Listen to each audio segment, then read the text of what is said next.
Hello everyone. Today's book is definitely on my list of one of the best horror books of 2023 for a very good reason. And that's saying a lot because we've still got almost half a year left to go, a lot of horror to come. But that's how good this book was. It solidified it in my mind, and it will be making that list along with many others, I do believe. And I can't wait to tell you about it. But first, as always, I want to remind you that I have books for sale. And if you want to read any of the books you see on the screen, there's a link down below. Click it, purchase them, and I hope you enjoy them.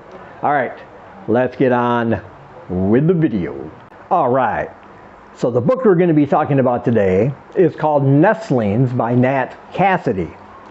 Now, last year Nat Cassidy wrote a book, and it wound up on my best horror books of 2022 list, and he's going for the deuce because he wrote a book this year, and this one is definitely going to be on my list of best horror books of 2023. It's just that good.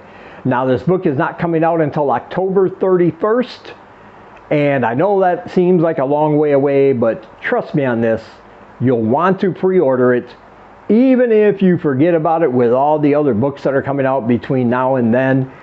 On Halloween, you'll get the notification, you'll have the book, you'll read it, and you'll say, thank you, Dave, for having me do that, because that's just how good this book is. This concerns a family. You have the mother and the father, Anna and Reed, and several years ago, they put themselves in an affordable housing lottery in New York City, where this book is based. They didn't hear anything, they kind of forgot about it, but then they got the good news that they were accepted. They can move into this older historical landmark building that's been renovated for, and it's one of those places that they could normally not afford. And our book starts with them doing the walkthrough of this apartment with a realtor. But things have changed since they first applied.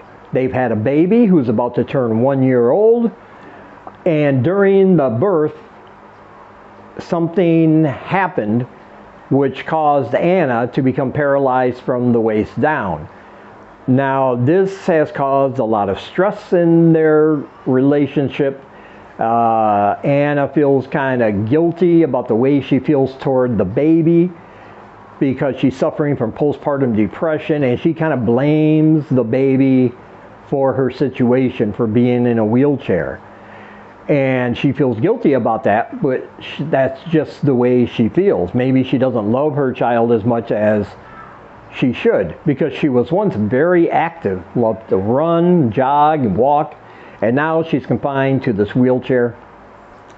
The apartment they're looking at is like on the 14th floor, and that's not ideal because Reed has a full-time job to support his family, so if she wants to go anywhere, she would have to get in her wheelchair, grab the baby, grab their stuff, get to the elevator to go up and down. And so they're not sure, but they decide, you know what, compared to where we're living now, this has been our dream. Maybe this will be our new beginning. It'll, you know, we can start fresh, start all over in the apartment of our dreams.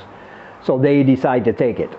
Now, right away, we know there's something wrong, though, because at the end of that very first chapter, the realtor is going to do something behind their backs that is going to gross you out and freak you out. It's absolutely nasty what she does.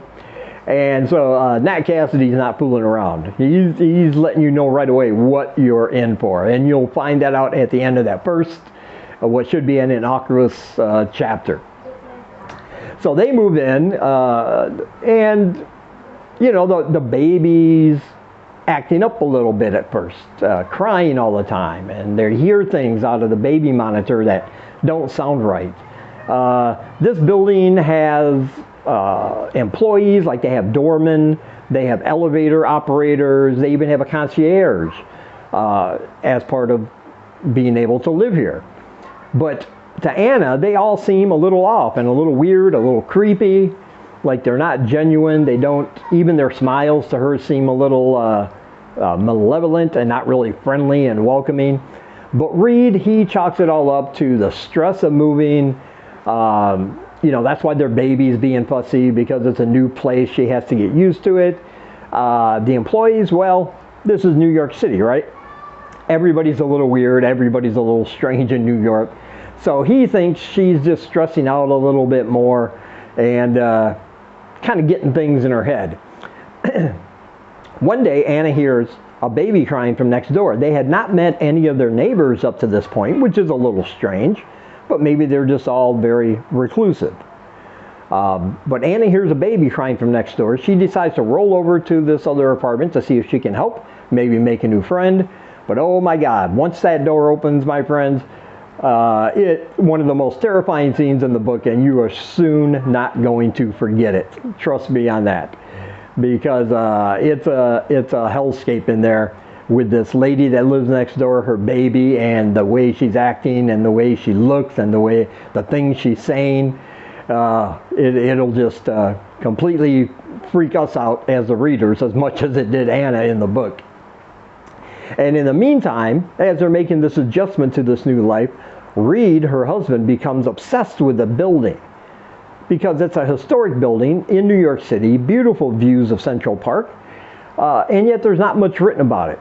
Everybody knows the year it was built and the architecture and all the basics, but it's not blogged about. There aren't videos about it. There aren't books about it like you would find in every other landmark in New York City. So he becomes kind of obsessed about finding out more about this building.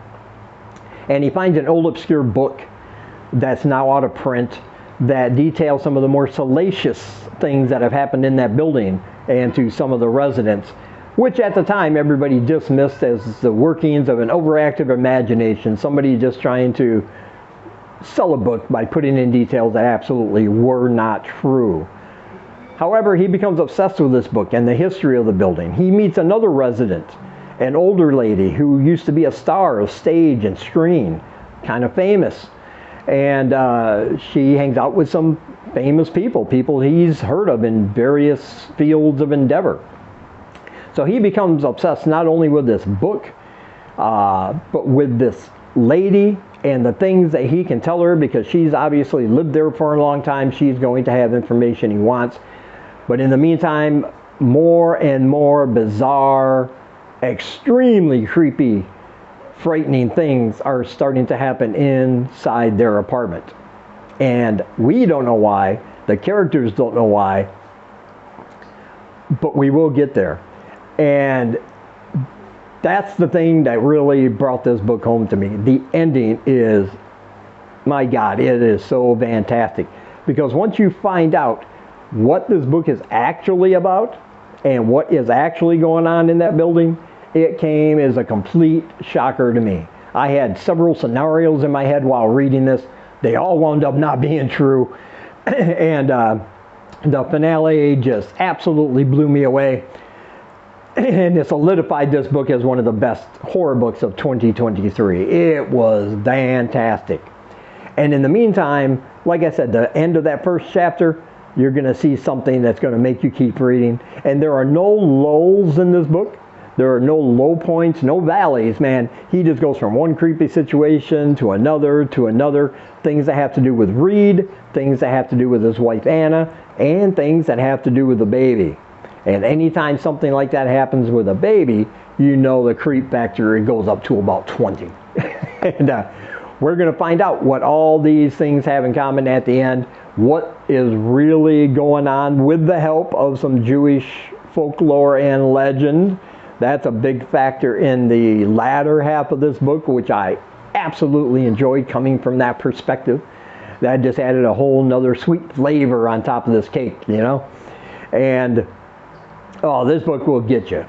Like, I know I like to say I couldn't quit reading, but that's absolutely true when I say it. Because I was fully engaged. I was in this world. I was experiencing this with them. And I had to keep reading until I found out what the hell was going on. And it wound up being even freakier, much more terrifying than I could imagine. And I absolutely loved this book. And I highly recommend it. There is a link down below. Pre-order yours on Amazon. Trust me, you'll want this book. You'll get it on Halloween. You'll be happy you did. And as always, I want to say thank you for taking some of your time, spending it here with me. I really appreciate you guys watching. And until we meet again, keep reading spooky, my friends.